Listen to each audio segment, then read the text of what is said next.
Hello, my name's Margy Kinmonth. I'm a film director and an artist, and I'm very pleased to be here tonight to present this presentation about my film, Hermitage Revealed. So you can see I've got the poster behind me. This was a film that I was invited to make by the Hermitage Museum in St. Petersburg, and I was the first foreign filmmaker to be invited to make a full-length feature film all about the museum and its history.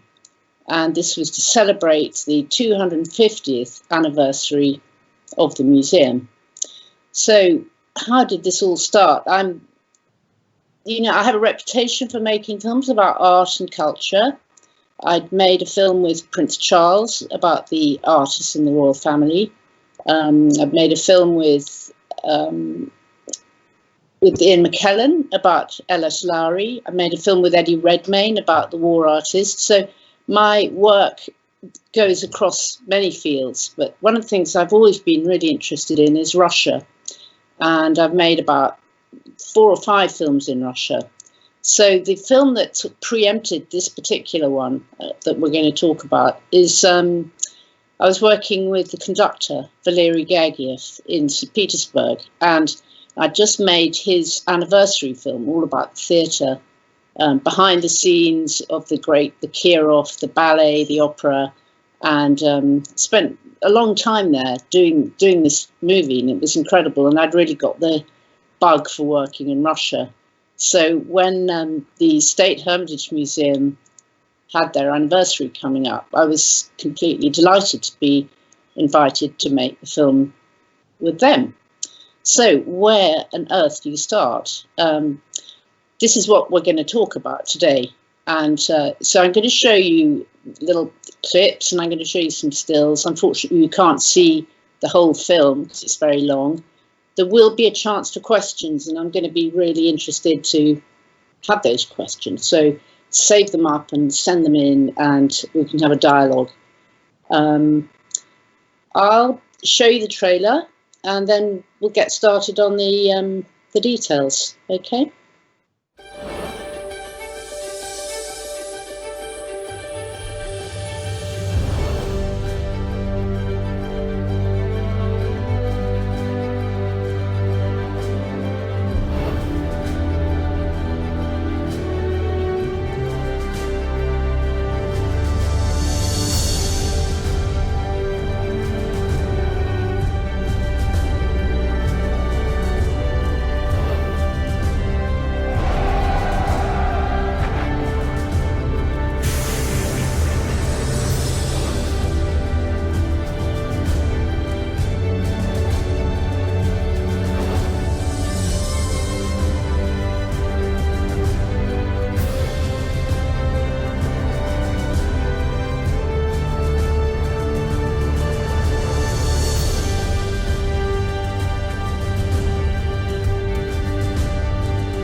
So I really love looking at the trailer, actually, because it reminds me of the amazing time I had making the film.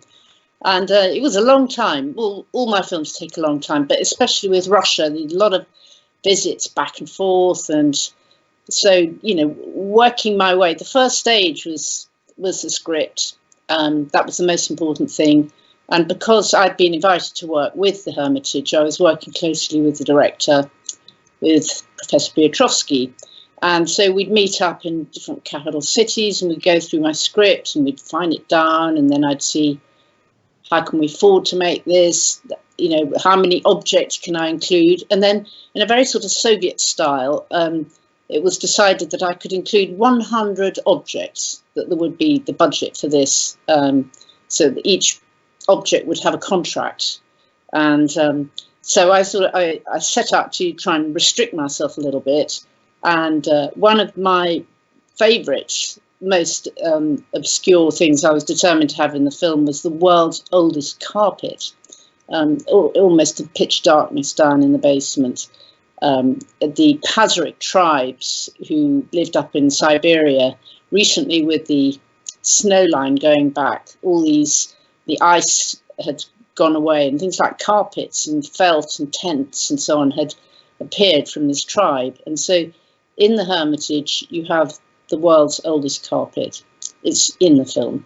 You're not going to see it now. It's pretty dark. But anyway, that was one of the things I liked.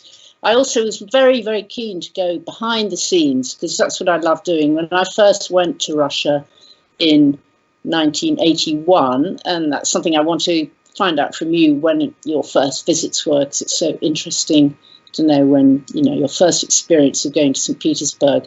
I went there in 1981. It was February, it was -20, thick snow, complete silence. Russians just invaded Afghanistan, so actually there was a real political silence there. We went into the Hermitage, and I was with a group of people. Some of them were art specialists, and they went through this green baize door into the behind the scenes, and I was incredibly jealous because I wanted to go there. And I understood that behind this 18th century palace you have the workings of the whole Soviet system. So there's miles and miles of corridors leading upstairs and downstairs, and little rooms with flouncy curtains and piles of paperwork. And so I kind of felt that there was all these different layers of Russian history there for my film. And I love filming in corridors. I love, rushing along a corridor after somebody. And we've got those things in the film. We go to some really weird, dark corners, strange places.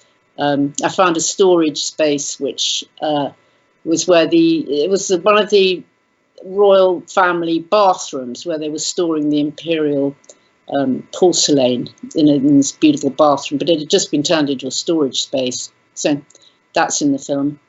Anyway, to begin at the beginning, we had Catherine the Great. And she is one of my great heroines. I mean, not only was she one of the great leaders, she was Empress of all the Russias. She was a military leader. She was a strategist. She was all woman. Look at that hair. She's fabulous. And she was probably the greatest art collector who ever lived. She was obsessed with art. The collecting was her mania. She just adored collecting things. So once she'd gained the throne, which I won't go into, it's a different story to my story, but once she was in charge, she set about buying up all the most beautiful painting collections in Europe. And there's various different places either went bankrupt or bust. She would buy up the whole art collection. So Walpole, for example, at Houghton Hall, she bought up all his paintings, shipped them over to Russia, and you're going to see a lot of paintings in this film, a lot of amazing paintings. I should just say, before I show you some of my favourites, that the lending agreements between Russia and America are still, and probably will forever be, at an all-time low. So a lot of these paintings are never going to be seen. They're not going to leave Russia. So for me as a filmmaker, it's a fantastic opportunity to make a kind of virtual exhibition. I can go to places with my cameras and include them in this great story arc. And the art and the legacy is what sort of tells the story of Russian history encapsulated in this museum. And anyway, so Catherine the Great was buying paintings left, right and centre, and she also had this palace, the Hermitage, which I'm going to show you next. There. Very, very familiar sight. That's probably, if you've been there on a cruise ship or you've been there on your own or anything, that's sort of what you're faced with, this absolutely wonderful square in front of this beautiful green and gold palace with white pillars. What could be more of a a fairy tale realization. And inside is this massive art collection. They say there's 3 million objects there. I mean, one of the things you can see in the picture is the church. It even has its own church, that little one with the dome behind. And more or less every single object's got a story to it. The square in its own right, this pillar in the middle, it was put up as a victory pillar to celebrate winning over Napoleon. And the square's lovely. In the summer, it's lovely. In the winter, it's absolutely thick with snow.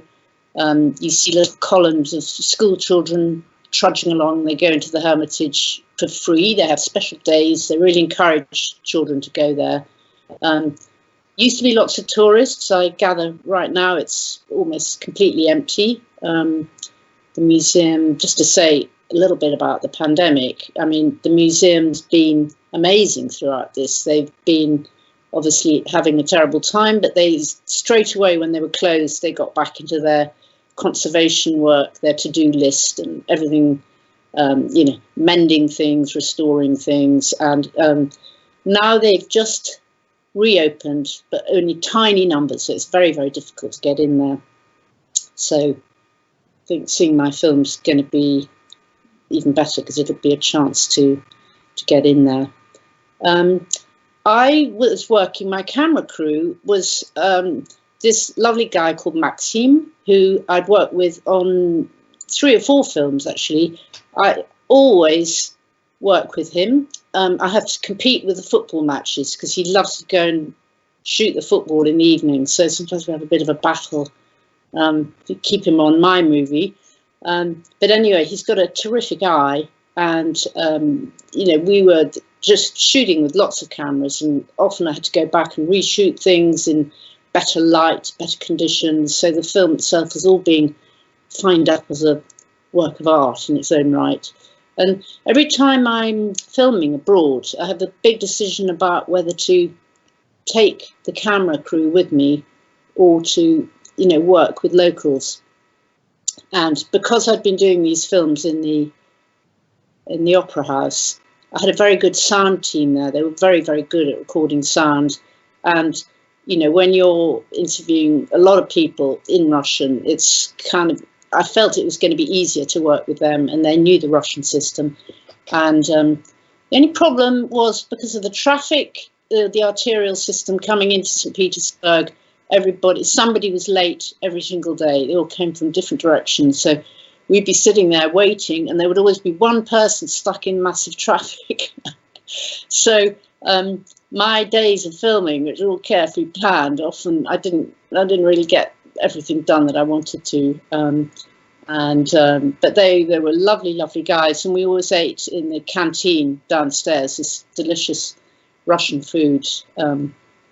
I wasn't allowed to film in the canteen. I was told I could film everywhere else, but not in the canteen, which was, you know, it was just a great place. Everybody talked to each other, very across the board, not a sort of posh bit and a unposh bit. Everybody ate together, and the food was delicious. The other place I wasn't allowed to film was an interesting fact that the curators all had their funerals in the director's office in the Hermitage. And I was very keen, obviously, to be allowed to go and film one of these, but I was told it wasn't appropriate. So I just thought I'd tell you that anyway. So that's my camera crew. And one of the first places I went to the film is the costume store, because I wanted to discover a bit more about Catherine the Great. And here they are. We're downstairs in the dark underbelly of the Hermitage. And they are just preparing Catherine the Great's coat to put on an exhibition.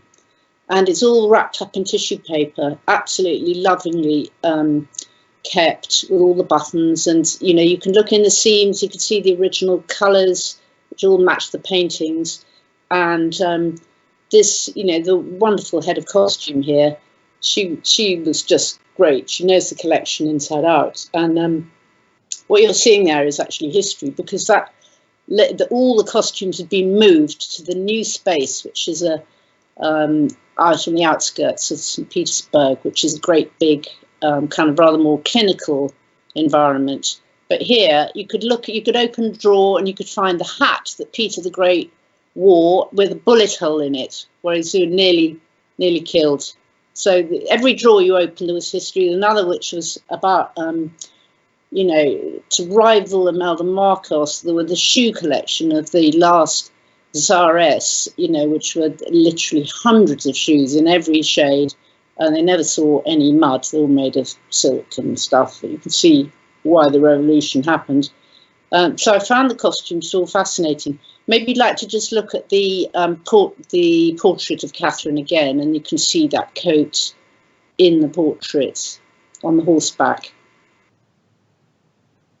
There, see, so that was one of her coats. Anyway, but she did love her costumes, and so making the film about Catherine, and then the next picture is what part of her collection, which is her gemstone collection, and she was obsessed with these little gemstones, and she had literally thousands of them.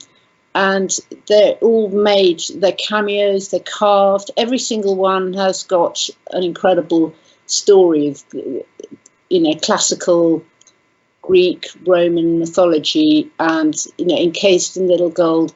I don't think she wore them. I think she just kept them. So there were certainly drawers and drawers and drawers of these, all with numbers and labels. And I filmed these they were in a tiny cabinet room up at the top of the Hermitage, where the public aren't allowed to go. So I went there with the director, Professor Piotrowski, was allowed to go in there and touch them and take them out and look at them. So we've got this lovely sequence in the film where you really get to look at them, and you can see not just the quantity but the quality of her choices. I love jewel boxes and tiny treasures. That's the sort of thing I really like. It tells you a little bit more about me as a filmmaker. I'm quite a magpie. I love to collect things, and I've got a natural curiosity to kind of look behind the scenes and find out what's going on. So that's sort of what drives me in all my films. And then the next decision with the big person who's going to be in the film is Professor Piotrowski. He's obviously the director of the Hermitage now, and he's been, given away the surprise. He was a little boy. He was brought up in the Hermitage as a very, very small boy. His father was the director before him, and he took his first footsteps in the museum. He went on to become this great scholar. He speaks 7 languages. He's, he grew up going on digs in Armenia. And so he was obviously the natural choice to be the director. And it took over in 1991 after very, very difficult times financially with the collapse of the Soviet Union. And there were so many projects were half done and, needed financing, especially this massive storage, the glass open storage space, which is, I'd say is one of the major parts of his legacy. So what I wanted for my film was to have this narrative I was telling the story in parallel stories, and I wanted to have this little boy, the director, taking you through the museum as a kind of an innocent eye. And so I was allowed to put a little actor in and film there on Mondays when the museum's shut. I could go, and we followed him around with a Steadicam. So he's a little lookalike. He's absolutely adorable. He's like a little monkey, very frisky and quite naughty. And you can just see the Steadicam there. But he ran around the museum underneath all these. That's the biggest vase in the world. I think he's standing underneath. At first he was very shy and a little bit difficult to direct. And then after a bit he realised if he ran away from the Steadicam that the operator would run after him. So it turned into this fabulous chase around the museum. And he liked his most favourite bit was going into the armoury and playing with the little Catherine the Great's set of pistols that she'd had made for her grandchildren, these little miniature swords and pistols that were toys. And so we see that in the film. And so, yeah, the little boy was one of my ways into the story.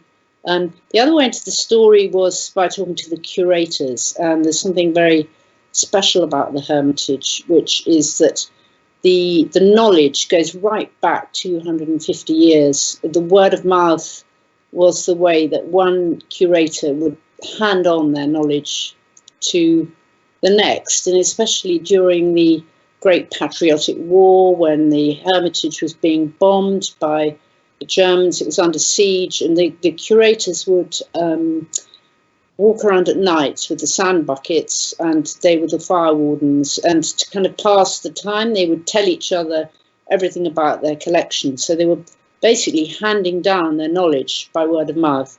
And I think that's very, very inspiring. And so I decided I wanted to have lots of curators in my film. And in my initial 2-week recce, I went there and I met loads of unbelievably knowledgeable and wonderful curators. A lot of them were women, which is so exciting. And I found it just the whole environment, the kind of passion that they have, and was very catching. It was really, really good. So you'll meet a lot of those in the film. They're wonderful people.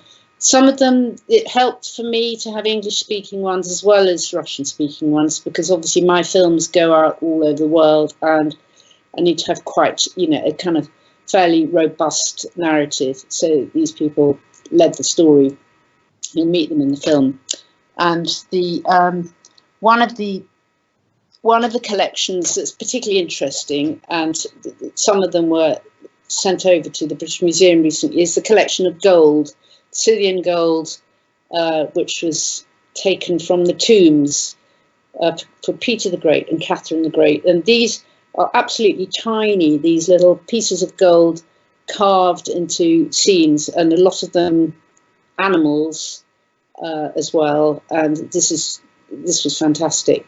Very difficult to film this stuff. It's absolutely tiny, and you have to go into the safe, very restricted hours, and film terribly fast. And but this was exciting. There's a lot more. Again, there's a lot more in the film about this. So that's just one example of the gold. And then you have statues as well. There's part of the collection. This is one of the wonderful rooms. I'm going to jump around a bit because I'm just going to pick out my highlights. But this is the room with the three graces, the Canova room. And it's just a wonderful experience walking around the Hermitage, because every room you go into gives you great surprise. You can see this kind of amazing lime green with the light from above, and the Canovas, all these white marble sculptures, which actually came from, some of them came from Napoleon Bonaparte's wife's collection that was sold off in a hurry. So it's just one of the surprises. And again, I took the little boy there, and he ran around, and we did quite a bit of filming of sculpture with the Steadicam. It's a really good idea. So that's there we are. This is my Steadicam operator, who should have belonged on the ballet stage. I think he was on tippy toes, running around. You couldn't see the joints. He's just it's a really, really great operator. It's quite a hard job, the Steadicam. You have a lot of weight on a gimbal out in front of you. You can see this kind of harness at the back. So it's a very skilled job, and very thrilling to see the results. So that, again, you'll see a lot more of that in the film. And the what else have we got? Yeah, the music in the film was composed by not by Tom Conti, but first of all, I'll tell you about Tom Conti, who are much loved Tom Conti, did some voiceover. What you can see on the screen is the Towery Venus. It's one of the greatest pieces in the Hermitage, and it was given to the Tsar by the Pope in exchange for some relics. There was a lot of swapping going on. And so Venus, has got it. She goes back to, BC, whatever date it is, very early. And Pliny the Elder wrote about her and seeing her and her allure. And it's a very nice piece of writing. So Tom reads this bit, and it's very, very, very nice. So I just thought it'd be nice to see him there. But you know, sculpture is a very important part of the collection, and you can kind of pick and choose. There's so much randomness in the way things have arrived there. That's what's so strange and fascinating. And the more you read, the more you find out, and the more you want to go back. So I'm very much looking forward to going back there and seeing it all again. Now, the poster behind me is shot in the Italian room, which has got daylight coming down from the ceiling. So that's a slightly better version of it. And it's the room with the Italian and Spanish paintings. You're going to see some of those in close detail. But they're designed, these sculptures are sort of designed to walk around as if you're at a party or something, and you walk around and underneath with the skylight above, and everywhere there's malachite, beautiful minerals from all over Russia, and lots and lots of gold. And whether you like it or not, it's there. So so the Spanish and Italian paintings are amazing, and I'm going to show you. The Leonardo da Vinci is one of the great treasures of the Hermitage. Here it is. It's called the Benoit Madonna, and it was one of the most expensive purchases ever made. It was bought from the Benoit family in 1914 by Nicholas II. The Benoit family were fleeing to Paris, and this was their greatest work, really, and now it belongs to the Hermitage. And for years, she's giving him a little flower. It's very beautiful and very small, in fact. For years, it was the most popular work of art that everybody wanted to see. So the great big groups of people around it. And I thought it'd be rather fun. One of my other strands in the film is to do a lot of time lapse. So all of the modern day footage I did in the museum, which kind of expressed the tourists and the art collectors going to see it, is all done with a time lapse. And I had a whole time lapse team working there for days with sliders and measuring tapes and day and night. And the Rem Koolhaas, the architect in Holland, was brought in to help deal with the crowds, because he understands about airports and moving crowds around. And I found that very interesting. So that's, I examined that in the film. So I filmed around the Leonardo as much as I could to see the crowds and how they worked and what people liked. Lots and lots of people taking photographs. Then there's some other paintings. The next one is now taken over from Leonardo as the most popular painting in the Hermitage, and it's Rembrandt's Prodigal Son, and it really is absolutely remarkable. It's really beautiful. You can see the rooms behind. There's acres and acres of Rembrandts, I think more than I've ever seen anywhere. Kenneth Clark thought that the Prodigal Son was the most beautiful painting ever painted in the whole world, and I think it is something you go back to. Rembrandt is always it's just so powerful. There's another one here now I'm going to show you, which is the Descent from the Cross. Again, you can see the unbelievable skill, the luminosity of this light, and that's just part of the painting, but I like that very much. And again, it's something wonderful about physically going to a museum and seeing these paintings for real, because I was very lucky. I went to the National Gallery in London about a week ago when it reopened, and it's just the experience of seeing paintings really well in the flesh, and just relating to their size and just getting that emotional punch is as just a person in your own time experiencing great art is something wonderful. I was just really keen to have some of that in my film. So I do films long enough to be able to dwell on certain works, which gives you a chance to kind of drink them in and remember them and so on. Now there's another painting now which is the Raphael, again very tiny, very beautiful. There's something on the other side of it, so it sticks out in the middle of the room, and these are just some of the treasures in the film.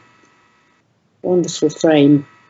It's amazing going around the museum. Oh, here's Caravaggio. Let's have him back again. Yeah. So the lute player, very famous Caravaggio. That's in the yeah, you see by the red walls. It's in that room, so you can see it with daylight. I think that's particularly important. And somebody's reproduced that music in front of him. So when I had my music score done, we do have a little bit of the actual music that's in the painting. And my composers, I had two composers for this film. I had a British composer who I work with a lot, and also a Russian composer. So I had sort of the opportunity for two different interpretations of various works of art. So the film is all scored with original music, and I like that very much. It's part of what I do. I don't do journalism. I do the kind of experience and celebration of art, and you know, pacing is important.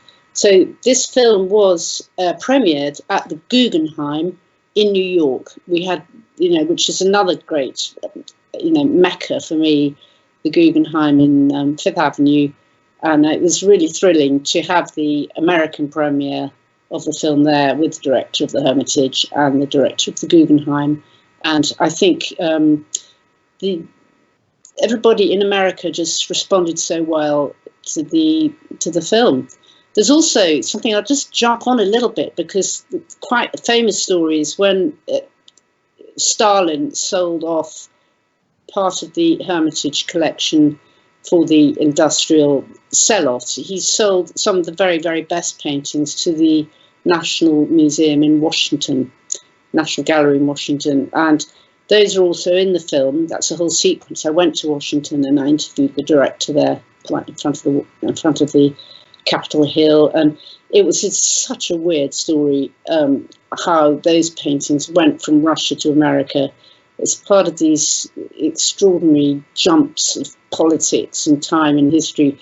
There are the paintings. So I think in America there's great love of this, the culture and the story, and I was really pleased that the film did well there. So the next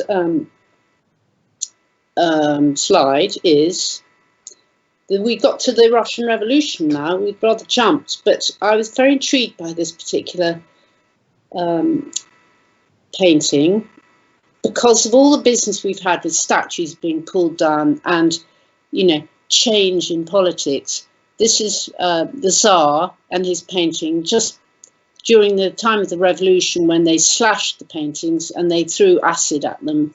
And luckily this one's the real thing and it's been kept, and there it is. It's a kind of reminder of this political change, and it's really interesting, I think, to have these things in museums so you can sort of see them and not destroy them. In the storage space you can go and see all the carriages, the gold carriages, that kind of incredible decadence. They're all there as well, and I think the French destroyed everything after their revolution, but the Russians kept everything. So you can go and you can see the opulence, and you can understand how, you know, how bad it really was through these artifacts. So it's pretty interesting. So the revolution made a big impact on the museum, and into the collection came all sorts of new works which were confiscated by law. They became state property. So the Shukin and Morozov collection, famously, of Picasso and Matisse, they're all in the film, but they all became part of the Hermitage collection. And then we have the star of the avant-garde. Well, here's the curator, Dmitry Ozakov, who is the curator for contemporary art, and he's He's going to talk next week, I think, so he'll fill you in on that. But I worked with him a bit on the contemporary artists and the, what happened in the revolution. So we have this sort of instance of Malevich and his black square, which is the next picture. There we are. There is the black square. So Malevich, sort of ground zero, he was there in Russia during the revolution and the whole starting from the beginning again. So the Hermitage has its own black square, which is really nice to know. And you can look at it and wonder and argue and decide whether you think it's a good thing or not. But this apparently was banned and it was kept hidden away in a potato crate for decades, and then it was brought out again, and now it's worth, millions of pounds. But it's also, it's a very symbolic moment in, art history. Then the thing that interests me a lot is what happened during the Second World War in St. Petersburg, and that's threaded through all my films about Russia. The siege of Leningrad made a very big impact. 20 million people died in that war. It's a very huge loss of life. And so you had this situation after the war with sort of carve up, and quite famously the art was, some of it ended up in Russia, some of it ended up in Berlin, and things disappeared completely. And there were some amazing collections of Impressionist art which came out of Germany and are now in the Hermitage, including the next sequence, which is called the Hidden Treasures. And they are, can we just see the next slide, please?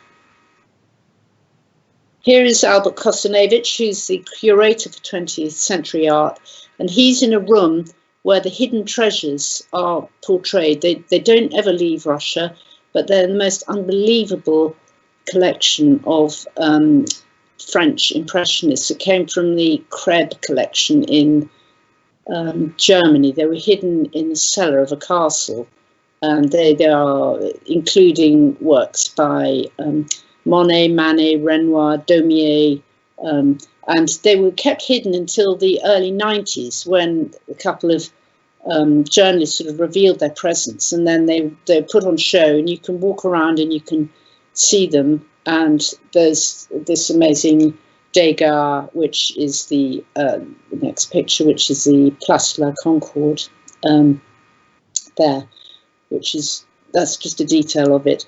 But it was an astonishing revelation to find these paintings. The trophy art, and again, it's part of history. And I find it, incredibly interesting. What we have there. Then, really, that's about it for my selection. What I'd love to do now is to take some questions, and I ought to just say I'm really sorry that we can't show more of the film. There's various sort of reasons. Obviously, it's 90 minutes, but I would love you to buy the DVD. And so here's a quick advert. It's not streamed, this film, for various reasons. It's difficult to stream, but you can get the DVD. And if you go to Foxtrot Films, you just go to that site and it will be sent to you. And there's also a lot of bonus content, as it's called, which is extra interviews with people that didn't fit in the main narrative of the film, very long extended interviews, extra works of art, sub collections and so on. So it's a really nice film to have, I think. And so probably better to buy it direct from Foxtrot. I hope you like the idea of that. Anyway, should we see if there's any questions? Hi, Margy. Yes, we've got lots of questions come in. So Great. First question is from James in Colchester, and he would like to know, was it difficult to get permission to film at the Hermitage Museum, and how did you get involved with filming there? Well, that's a lovely question. Thank you. every single film I make seems to be terribly difficult to get permission. It's always the access is always the most difficult. But for this one, I was just so lucky that I had been invited to make the film. It was such an honour, really, to be invited. The difficulty was actually paying for the film. So it's all worked out with all the third party rights and how you pay for things, but every film has to have sponsorship. I'm incredibly grateful that this was sponsored by the Potanin Foundation, and Potanin is the person who's really been put in charge of helping culture and putting St. Petersburg, really making it a cultural centre. So really, it was more the difficulty was getting that final money together. But all the time, you're talking, you're going backwards and forwards, and I've got films I'm making now which I'm trying to get access, and it's always the early stages that sort of make or break whether you're going to make the film or not. It took a long time. Development was a couple of years for this. Next question is from John in Tampa, and he says, when was the Hermitage started and how many works of art are there?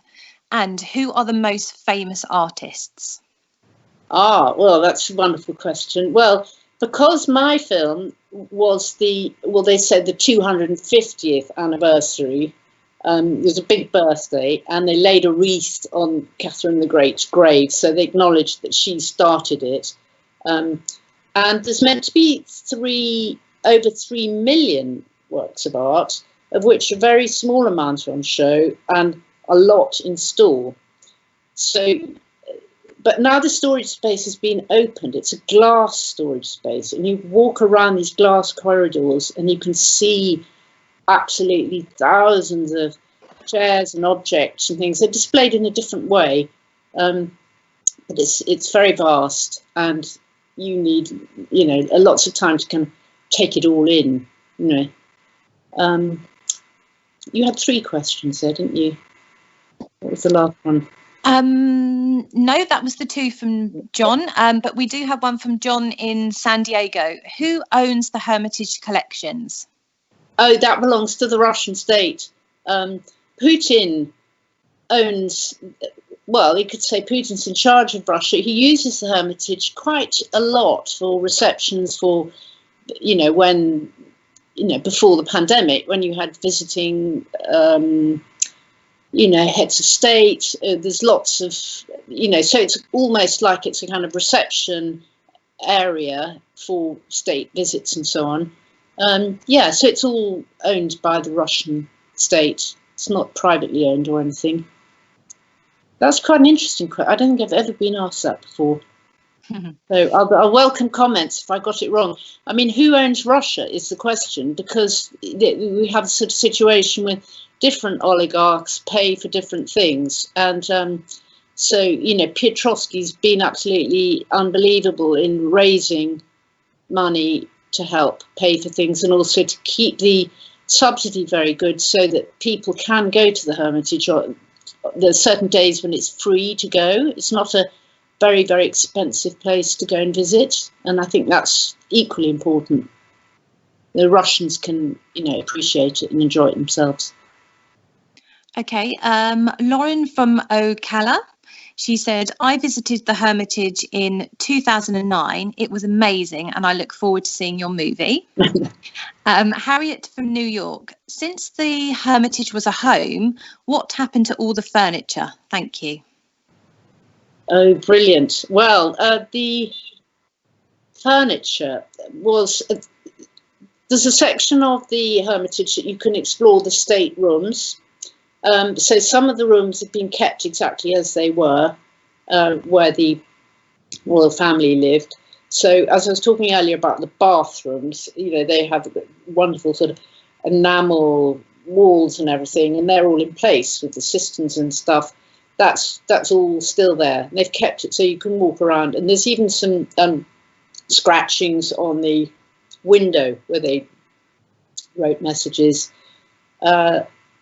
I think just about everything is still there. I don't think they threw away the furniture.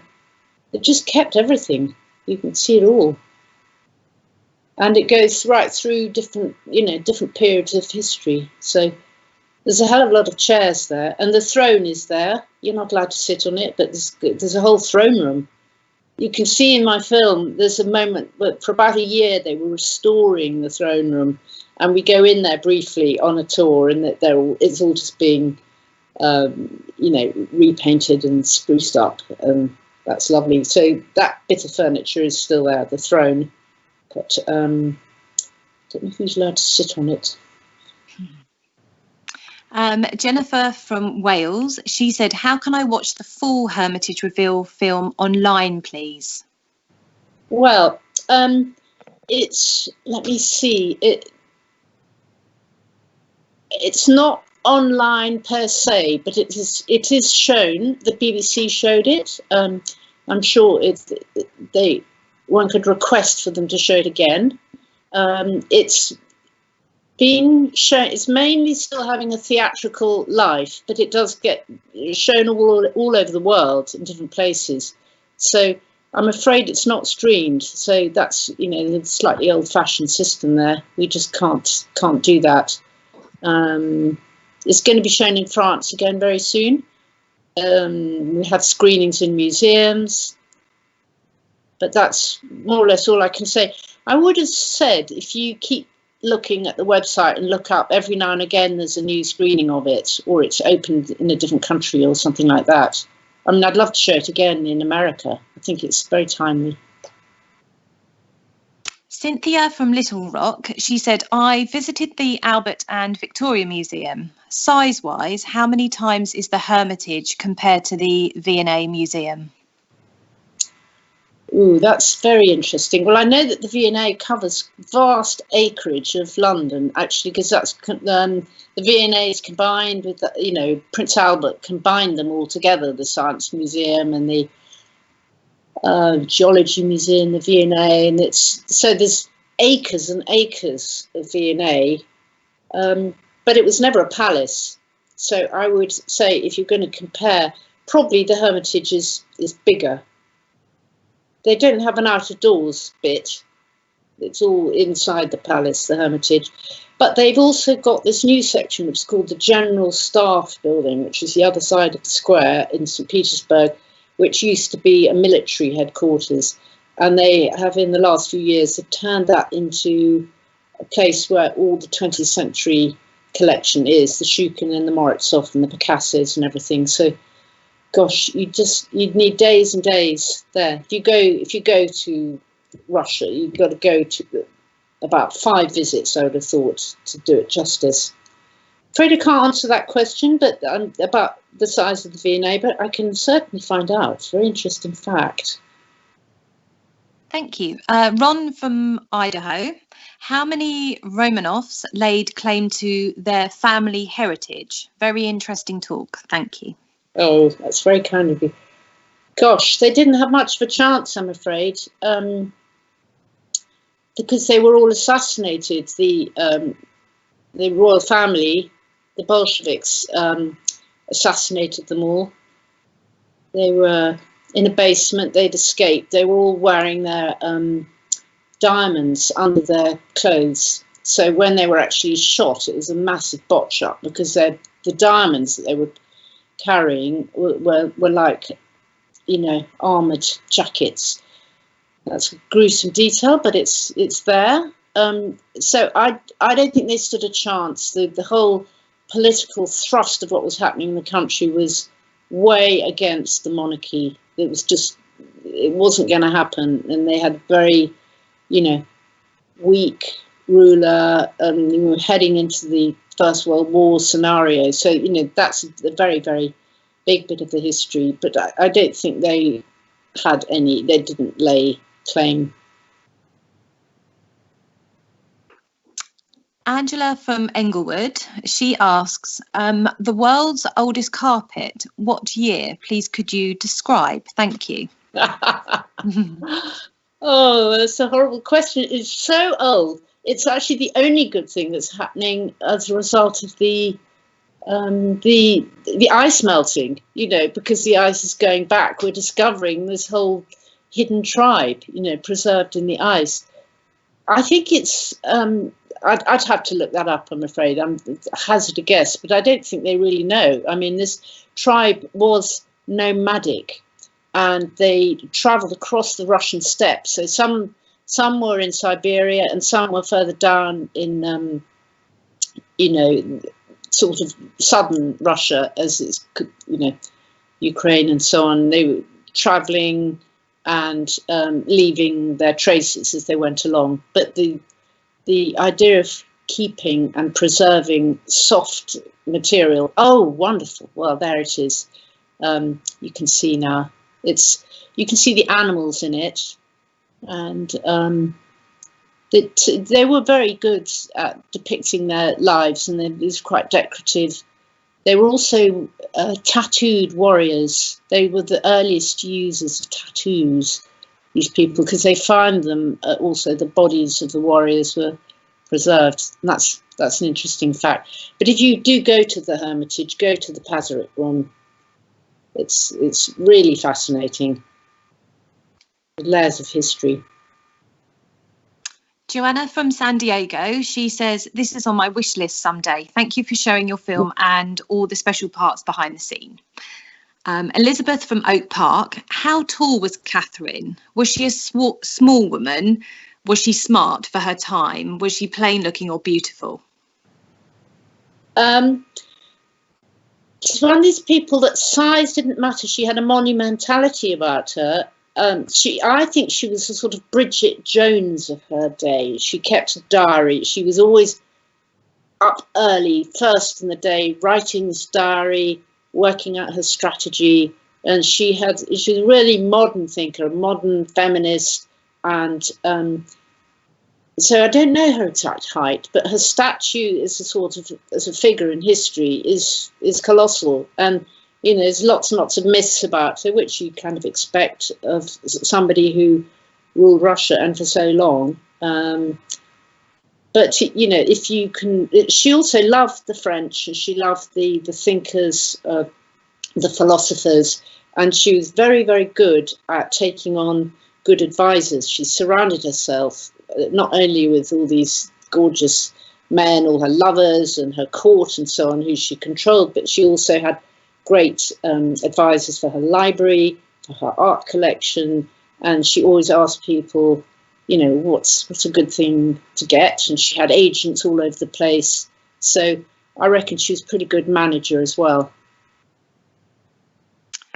Barbara from Lady Lake, how did you choose paintings, etc., for your films?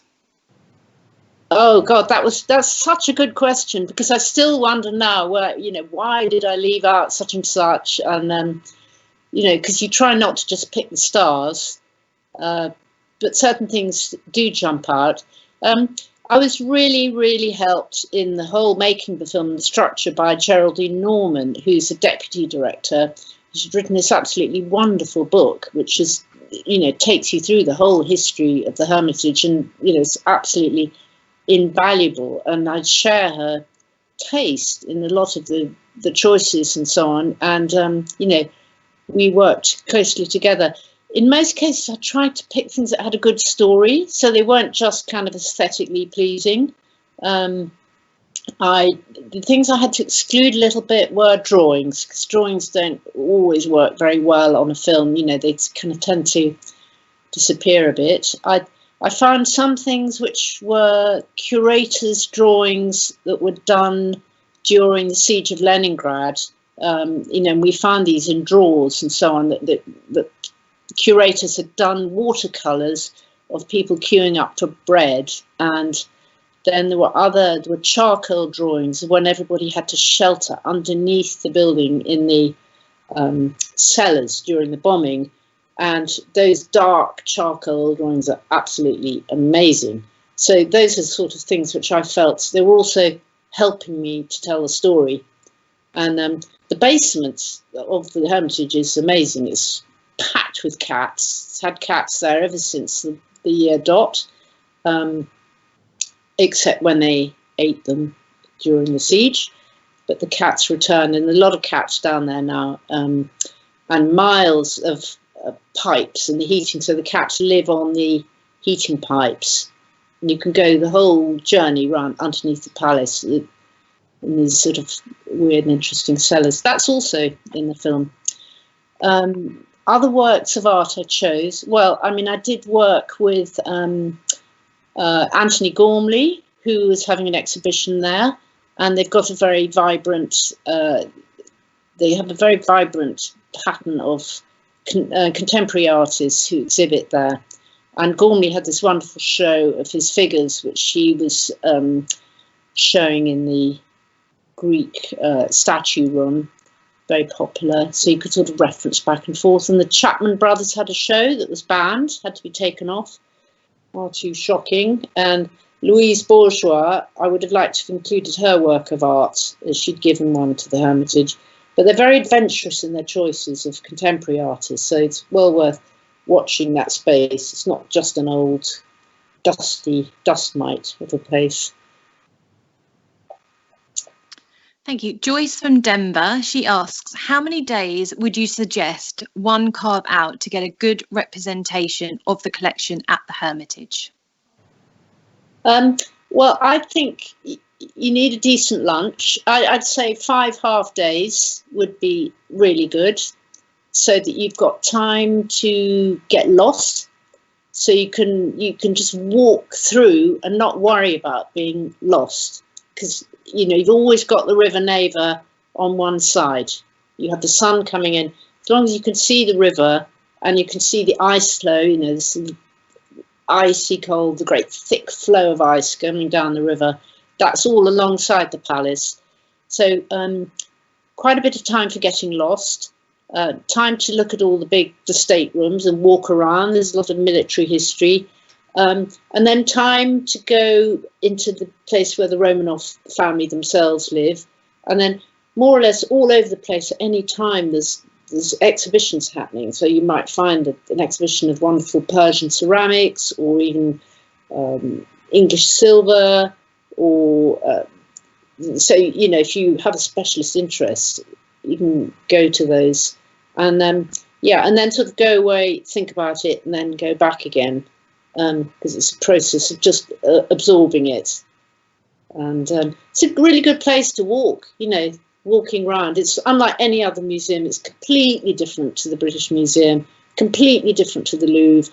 It's really, really unique, because you have Russian history threaded through it, and that's what makes me excited about it. Big political things happen there, and so yeah, if you can get 2.5 days, that's good. I mean, maybe you're going to go for a 5-day trip and go to Moscow and St. Petersburg. You have difficult decisions whether you're going to go to other palaces out of St. Petersburg or not, but have a look at the itineraries. Sandy from Maryland, what is the best time of year to visit the Hermitage to be able to view the exhibits easily?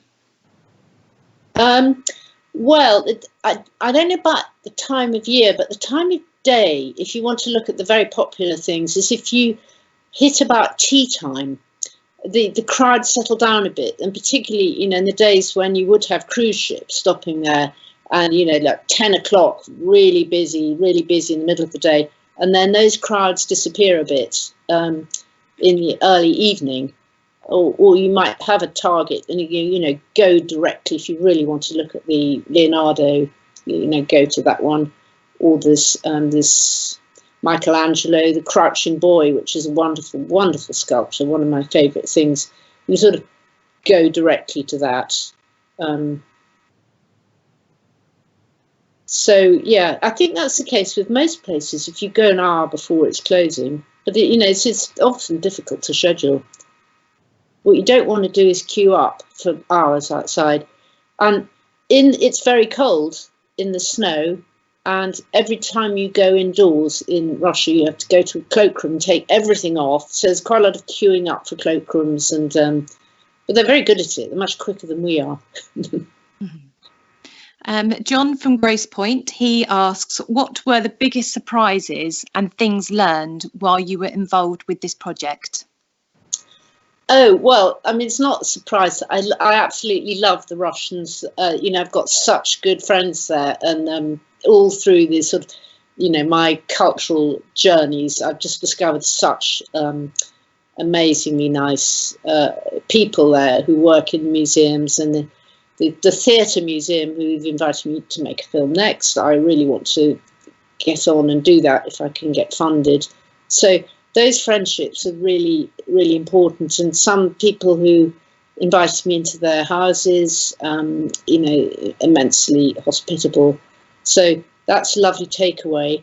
And I'm also fascinated by the apartment museums in St. Petersburg. This is slightly going off the Hermitage, but, you know, you can go into Dostoevsky's house museum, you know, these famous writers, Rimsky-Korsakov, they have kept all their little apartments intact, and Shaliapin, you can go and look at them all, walk around. There's lots of exploring to be done. And also in the streets, I'm very keen on all the Soviet friezes that you see on the sides of buildings, and any of the signs of the Soviet statues and things. I find all that history absolutely fascinating. And it's threaded through every single film I make because it's just there. And I like it in the winter. I like the winter light very much. Thank you. Sandra from Buffalo, she said, when I visited the Hermitage in 2006, it was not air conditioned. Have the Russians invested in indoor air systems to help preserve these treasures? Answer is I don't know. I know what you mean, though. It is quite stuffy. Maybe they have. I wouldn't have noticed that, though. I don't know. I mean, I know actually post-pandemic that all museums are going to be really freezing cold, and that's a new thing. The National Gallery in London is absolutely freezing. They've put in this incredible air conditioning system, so all the air is filtered. But you definitely need to take, you know, loads of jerseys with you. It's like, you know, being shopping in an ice cube or something. So this yeah, is your very, very old-fashioned things. So this is your last question of the evening, and it is from Debbie from San Diego, and she wants to know what motivated you to become a filmmaker. Oh, well, that's a lovely question for my last question. Yeah, before I say goodbye, at the end we'll just show you the trailer again, but before the very end. What motivated me to become a filmmaker was when I was at art school. I was trained to draw and paint, and did a fine arts degree, and I loved you know, anything visual, really. I was not a very academic person. I was much more of a pictures person.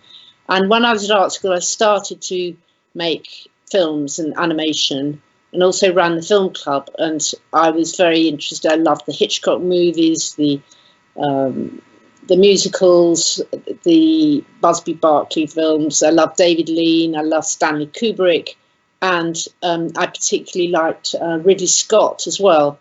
So one of those were sort of they're all men, of course, aren't they? But those were my sort of mentors. And then after I left art school, I went into advertising. So I learned all my skills in advertising, because that's what the directors were doing at the time. They were making these mini feature films. And so that's how I learned. I set up my own production company, small production company, and I've worked independently most of my life, although I have directed EastEnders and Casualty and things like that as well. I've done all sorts of different cross-genre stuff. It's always been, I felt, after doing things like Casualty and EastEnders that had enormous audiences, I sort of felt I needed to go back into more factual and individual type of films that had my handwriting on, so that I was making unique films that nobody else could do. It's partly because it's so difficult to get the money, and it's so difficult to make them, and it's so difficult to get up at 3 a.m. and all that kind of palaver. I was thinking, well, these films have got to be really good, and you've got to make sure you're the only person making it. And you know, you're telling a unique story, and you'll find an audience. And so, kind of looking back on the films that I've made, which have been really successful, or they've won BAFTAs, or they've had accolades and so on, is really, really satisfying. You forget all the awful millions of meetings you have trying to raise money, which is you have to do yourself. Nobody else is going to do it for you. I didn't realise that at the time, but when people come to me now and they say they want to be a film director, and I say, well, what kind of films do you like? And you might find somebody who says, well, actually, I don't watch television. And you think, well, I wonder what are they thinking about? So you have to ask yourself why you want to do such a difficult job. You have rewards, but you have a lot of waste. But I feel, now I'm doing a lot more painting myself. It's been really fantastic. In the lockdown, I've been painting in the streets almost every day, and that's a lovely resource to have. You don't have to raise money for it. You can just go out and do it. So all this creativity is, comes together collectively, and it becomes part of your personality and your legacy. And you're working with great people that people encourage you. And so it's a sort of, it's a nice, but it's a difficult job. Anyway, we could have a look at the trailer, and do hope you buy the DVD. And it's been lovely questions, really delightful. And I'd just love to take the opportunity to thank, if anybody's watching who's worked with me, I'd really like to thank them, because I don't do it on my own.